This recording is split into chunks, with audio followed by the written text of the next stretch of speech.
The final antagonist of a manga is often predictable from the start. For example, in Naruto, we knew from the beginning that Sasuke would be the final boss. Even though we saw Madara and his immeasurable power, we knew it wasn't over, that Sasuke was still to come.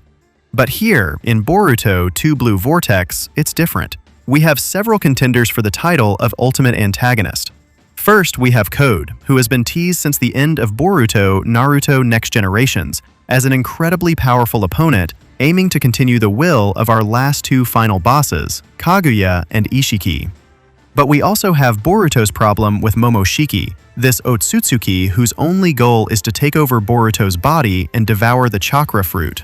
Meanwhile, we know that Boruto and Kawaki are currently standing on the Hokkaido statue, fighting in a ruined Konoha. But is this truly the final showdown? Jura, king of the Shinju clan, and Shibai Otsutsuki, the strongest of the Otsutsuki clan, are being teased as incredibly powerful adversaries with abilities beyond comprehension. They too have the aura of final antagonists. But which of all these characters is most likely to be the final antagonist of the story? We'll try to answer that question in this video.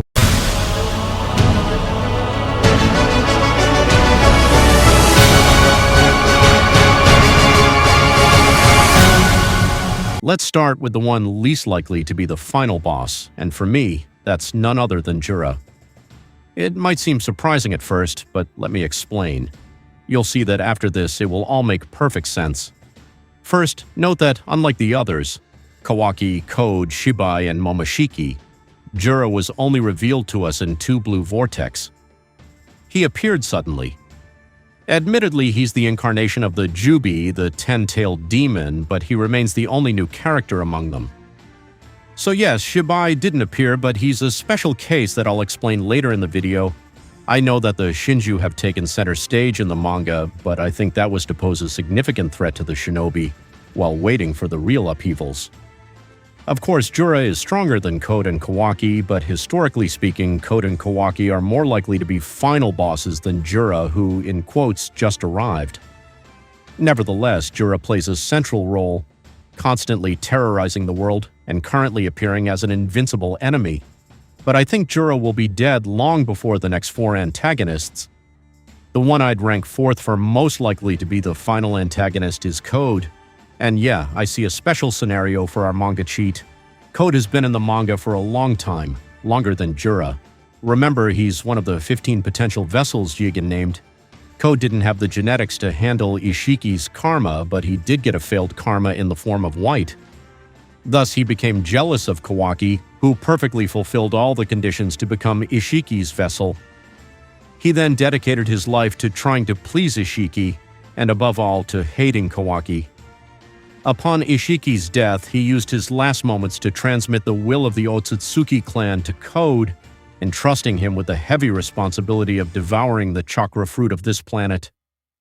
And despite his various unsuccessful attempts, Code is still alive and working in the shadows. It's been a long time since we've heard from him.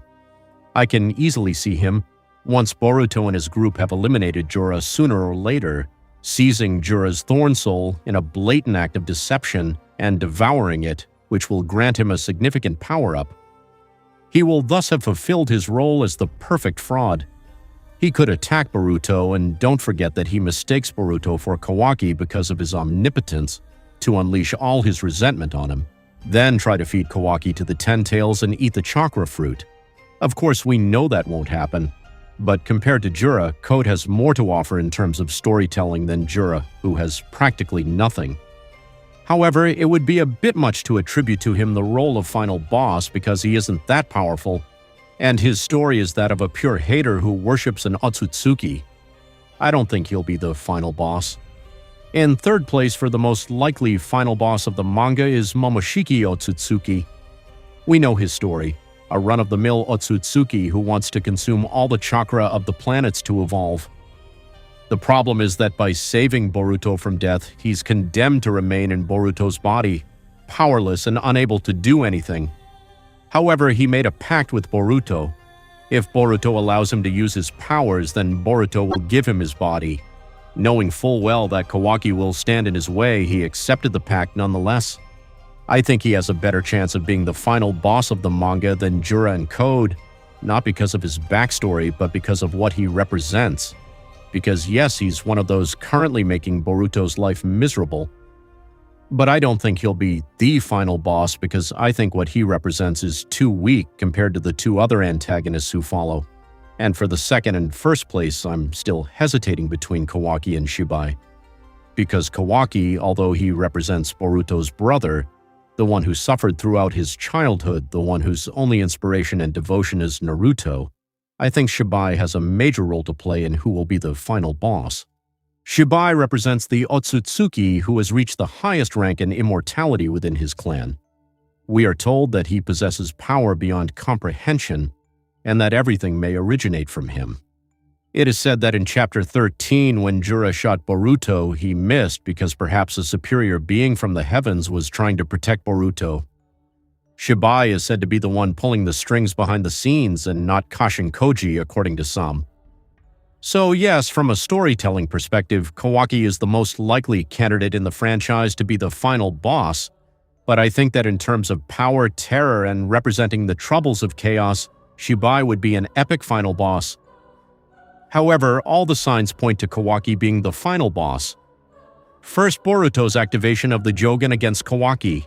If the Jogen is indeed a dojutsu linked to Shibai, I think Boruto will be able to use it after somehow coming into contact with Shibai. Then there's the pact between Boruto and Kawaki. Kawaki said he would only eliminate Boruto after eradicating all threats to Naruto. And from a storytelling perspective, I think Naruto and Hinata will be freed at the end of the manga as a reward for Boruto. And without dealing with Kawaki, that won't happen. That's why I think Kawaki will be the final boss, even though, in my opinion, the one who truly deserves it is Shibai Otsutsuki because of what he represents, an unprecedented and extraordinary threat. But when I think about it, I envision a world where Shibai proves to be the final boss. Ultimately, that's what I hope for.